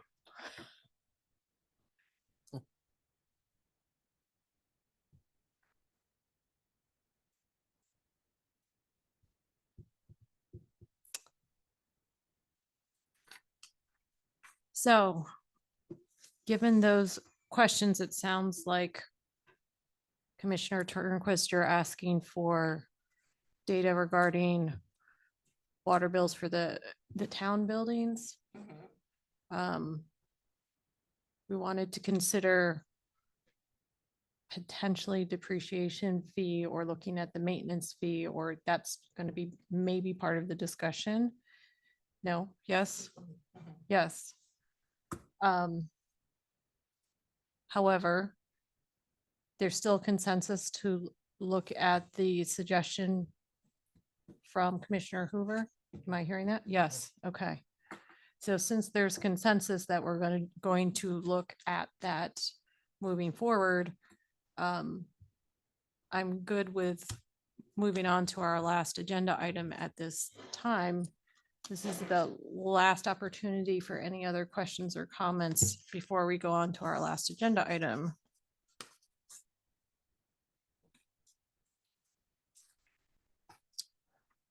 Okay. The last one, and we still are well within time, is discussion of residential impact fees. I feel like this one can be, I guess my only question regarding impact fees is this. I know back in 2021, there was a recommendation to increase impact fees, and then it was, from what I could understand, the board at that time decided to come back to the issue at a later date, and that never came to fruition for whatever reason. But since we already have a study that was done to look at the impact fees, do we know what was looked at in that study to make that recommendation of the increase on impact fees. I'm looking for my study. I know I brought it with me.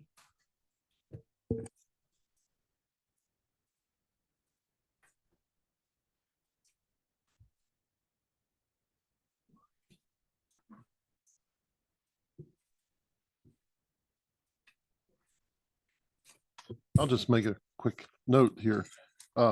Back in 2008, the impact fees were lowered. Correct. I don't want to tell anybody who the mayor was then when it happened, but yeah, they were lowered. I was gonna ask why were they lowered? Because the mayor knew what he was doing. I assume to bring in development. No, no, because the impact fees were not able to be actually verified or justified as to the actual cost. So because your impact fees are more restrictive a little bit from what you're collecting for. So you're mostly for the town, you're really mostly connecting them for whether it be sidewalks and parks and rec equipment. That would be the impact. So trying to establish at that point, and then we did add the siren to that, but the impact fee was based on the amount of park equipment that was available at the time, sidewalks and enhancements or not, how much impact, the additional, because that only goes on to a residential.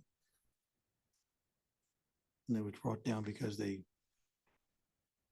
you couldn't come up with the numbers to say that this many residents cost X amount of dollars.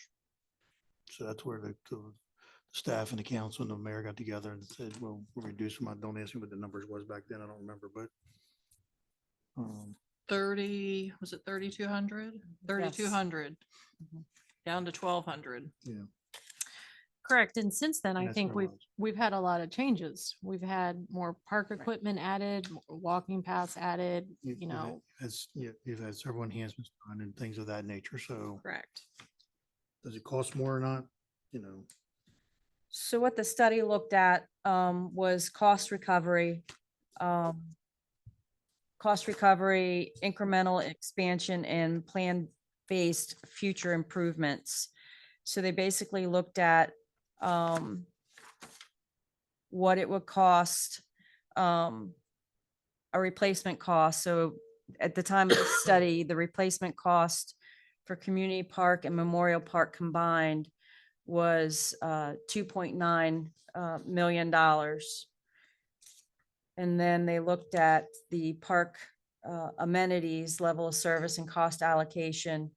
So that breaks down to the 2.9 million cost per acre was roughly 500,000 or 50,000 divided by the population in 2021 came down to about $1,000 a person for replacement costs for the park. Is that for the equipment or the? No, this land? is the park, just the park itself. Which means the land. Right. And then I'm just going through this real quick. The park amenities level of service, this includes disc golf, playgrounds, pavilions, tennis courts, et cetera, concession stands. That's roughly total in 2021 valued at 972,000.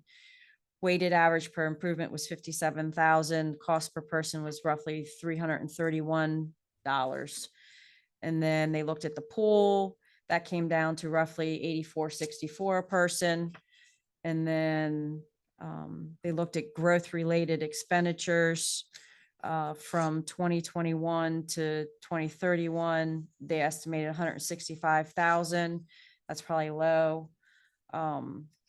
Park improvements, they added an additional 54,000. So they looked at all the different areas in your parks. They looked at your pools. So they recommended proposed parks and recreation impact fees. For the parks and recreation impact fees, the capital cost in 2021 was estimated to be $1,417.41. And then they went on to look at roads and other development projects. And that's how they came up with their They 30. include roads. Hmm? That's your highway user money. Not your, nope, base year employment. Nope, never mind, not the roads. I'm sorry. That was just parks, wasn't it? Yeah, that's just parks. Mhm. 98 only. Right.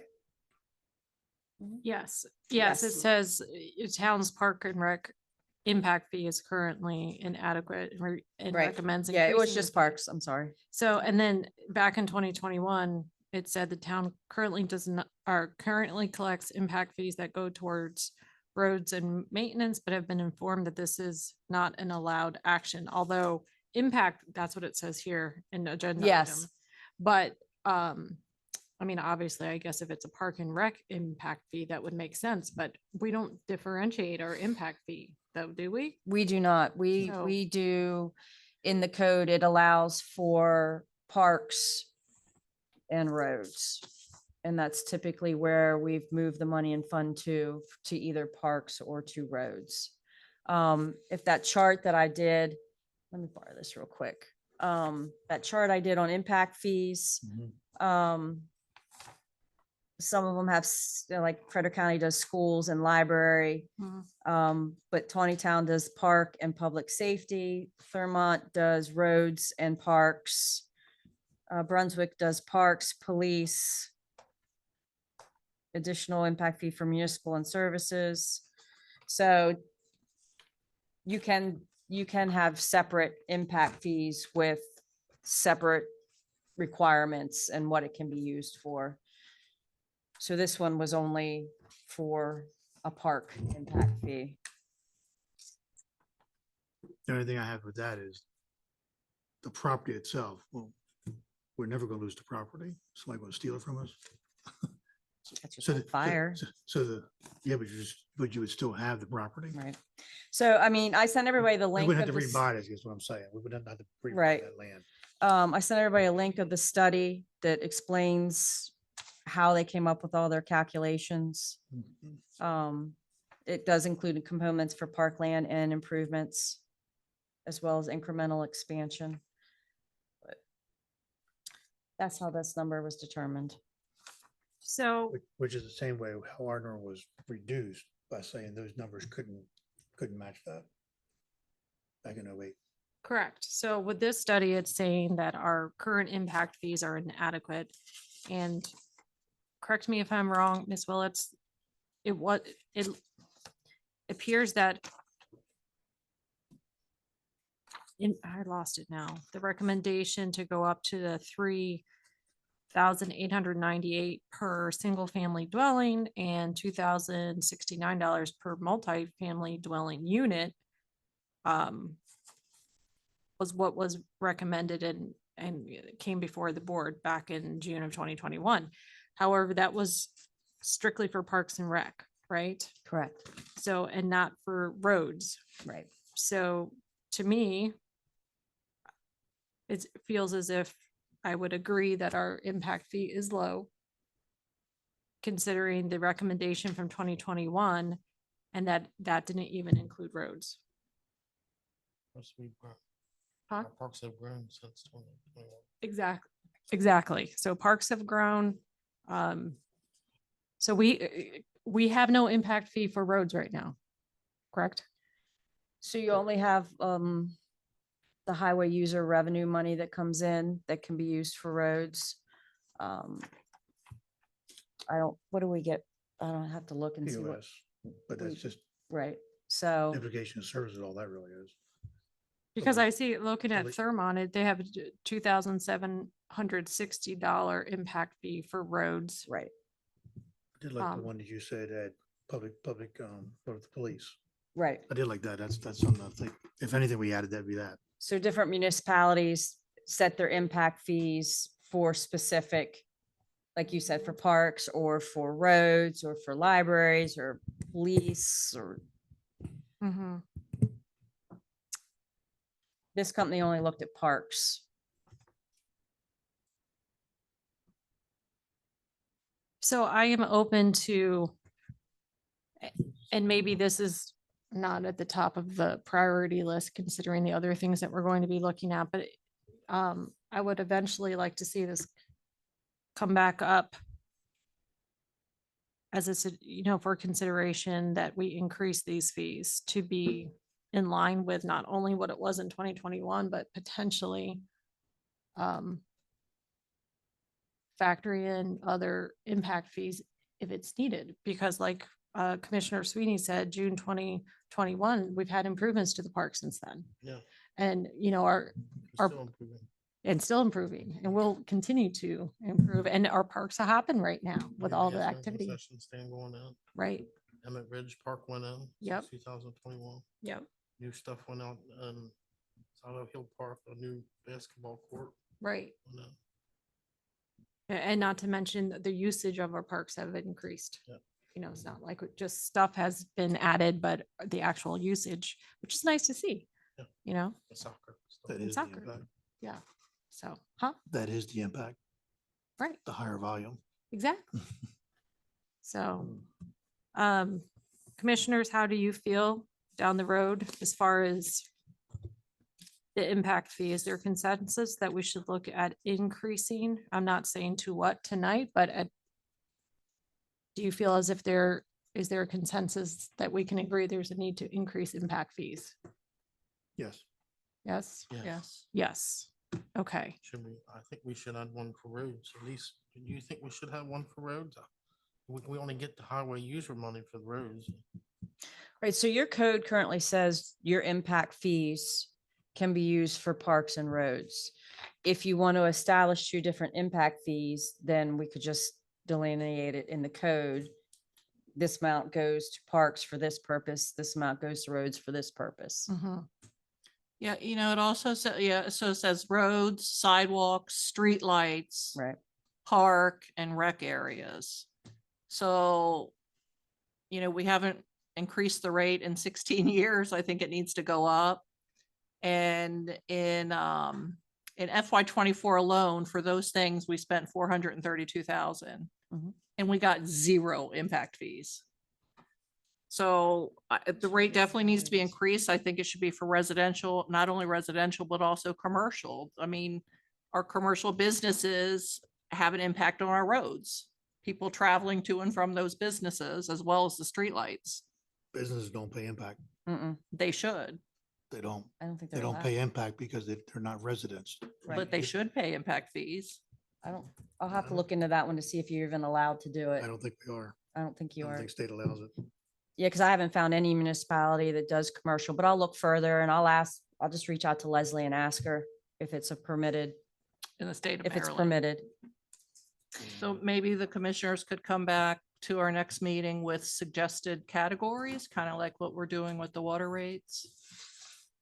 Whether do we want to break it down between parks and roads and police or public safety? I think that's definitely going to be part of the discussion, whether or not we add that to the next meeting. I'm okay with postponing that to a meeting further out, because I feel like the other two are taking precedent, but I want to keep this in mind before That's the revenue. we have a major development that if and when goes in, and then we grandfather clause them into our current rate. So I guess that's a question for town, is timing, as far as if we address some of our bigger concerns first and leave impact fees for a few months down the road, we should still be well within a timeline before any major change hits us, correct, as far as development? Because if not, then we should address it sooner. Yeah, I can't say how long things are gonna take. I know, Emmett Ridge is moving forward. But they're currently working with the county on stormwater. Oh, they passed that? Okay. So they are moving forward. How quickly, I don't know. We haven't received any plans as of yet. But they're Okay. working on their adequate facilities, public facilities right now. Yes. Commissioner Sweeney? Since part of the development's already developed in Emmett Ridge too. I mean, would the new houses stay at the same rate, you think, or because the development's already been started. And a part, you know, I don't know how many houses in Emmett Ridge two already, but at least 10, I think, aren't there? 10 houses in Emmett Ridge two. Off the top of my head. It's not really started though. So they started what they called back then phase 1, 2, 3, 4, and they done phase 4, Right. and then it stopped. So now Yeah. you have a new developer that's coming in and doing the other 3 phases, just that area. And whether he's doing it as 1 phase, 2 phases, 3 phases, I don't know, but so now it's a completely new, has nothing to do with the original. Right. I was just Emmett Ridge 2 asking that development. question about that. I didn't know if it So would stay at the same he's- rate. Or He's starting we- from ground We zero. had to keep it at the same rate, or we was able to change it. So the only thing I would He's say brand is new. that Yeah. when we first talked to Emmett Ridge too, with the mayor and the town planner, everything, they asked the fees up front. So they kind of moved forward with development based off of the fees that we provided them at the 1,200 for the impact fee. My personal opinion would be, since they're already in motion, I wouldn't recommend raising it to impact them, but that's completely a board decision. That's just my personal opinion. So the impact fee gets passed along directly to the buyer of the house, correct? Everything does. So why would the developer care? Because it He- affects their bottom line. He's got to pay it up front. Oh, Right. he has to pay it up front, Mhm. but he would, in essence, recoup it once the sale has been made. Eventually.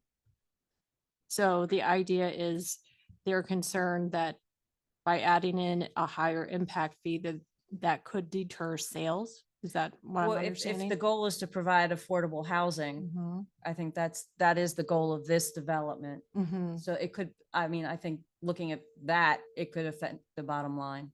And this is just my personal opinion. Yeah, I understand. That's all. Yeah, I mean, I think that's something that we do need to consider, because here's the thing, we're bringing in more houses. The impact is going to be there nonetheless.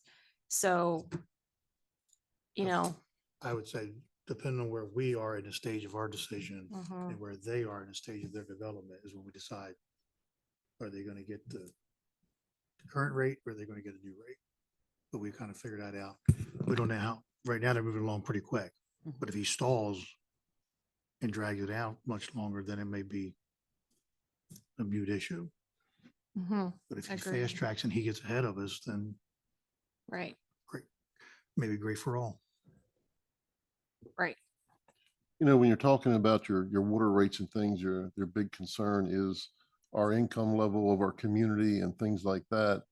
Well, these are going to be the same people that we want to see try to buy new homes. And we're saying, well, we really don't care about the impact fees, but we care about their water. That doesn't, to me, it's not balancing out that, you know, and lack of development is part of what put us in the situation we're in now, because we didn't grow at all, even down as far as our schools. That's why our school's in the shape it is, because we haven't grown. So I don't think we want to do anything to push people away. Well, regarding our schools, I hope nobody from FCPS is listening. Honestly, the only way we're going to get a new school is if that school's at 200% capacity. I mean, it has to be grossly over capacity before they were even a glimmer in their eye. And then once we are, it's at least another 5 years to fruition of a new building. So, that aside, I understand how this might sound like we're kind of want our cake and eat it too. But if back in June of 2021, it was already suggested that our impact fee, which hasn't been changed in 16 years, is inadequate just for Parks and Rec. The reason why we increased to a 36% increase on water was because we hadn't made a change in such a long time. And then it came and it bit us in the butt. So, you know, this is something that I don't want to see us make the same mistake and continue to kick the can down the road to the point where we say, you know, we should have done something when we had the chance, when we recognized it was inadequate as of 2021. No action was taken, and now look at the state we're in. So I think it needs to be considered. Yeah, absolutely. But I agree, but I Yes. just don't want us to go, you know, too far. Understood. Yeah, that's all. No, I agree. understood. I agree. Yeah. And I think that needs to be part of the discussion. yes. All of that needs to be weighed. I don't think it's a clear cut answer, so. Okay, so I think that there is consensus that we'd like to look at impact fees. Where I'm not sure how that's going to fall as far as priorities. I don't think I want to come back to it at our next meeting yet, so there's consensus that it's going to pop up at some point. We have other more pressing issues to kind of get on the agenda first, I think. Having said that, we hit all of our agenda items. Are there any further comments or questions before we adjourn the workshop? Or, no, I guess we have to set the meeting agenda first, but nonetheless, any other comments or questions? I just think it was a great discussion on all three items. I think we're headed in the right direction. I know the water rate thing is going to be the big stickler, but we never talked about the elephant in the rooms over there. And unfortunately, that's what Old Town Emmitsburg looks like. And I think we owe it to our citizens, if it's going to cost them $20 more a quarter, that we get them decent water lines to service them. And that is our responsibility. So, but I think it's been a great discussion. I think we're headed in the right direction. Mhm. And I just want to reiterate to the fact that we want to look at an alternative does not mean that that is what indeed will happen. It's just a conversation I think the board wants to explore. So I am grateful that everyone is open to looking at the full picture and continuing the discussion the next time as we move on. Yeah. Okay. Any other questions, comments? Staff, I want to thank you. You pulled together an enormous amount of information. Thank you for arranging to have people here tonight to answer questions and provide clarification. That was immensely helpful. So thank you to our guests who are here, and also if they're still on Zoom, thank you. And with that, I guess we are resetting the meeting agenda for October 7th, because it is on our list, but no. Didn't we already do that? Yeah, we already did, but it's always here on workshop, so I feel the need to Hmm. mention it. We did. As I have expressed to Mayor Davis and Commissioner Bowman Pollitt, there may be, we did add or no, I already did that. Never mind. There may be an addition to the October 7th agenda. It is a change order related to the pump station. It will be a very time-consuming agenda item. I will know after Monday's meeting that I have with our engineer and our town attorney, whether or not that will come to you on October 7th. If it does come to you on October 7th, I would like to move 2 agenda items to a second meeting in October, because it will be just way too long. But I will make that recommendation to Commissioner Bowman Pollitt and Mayor Davis after my meeting on Monday.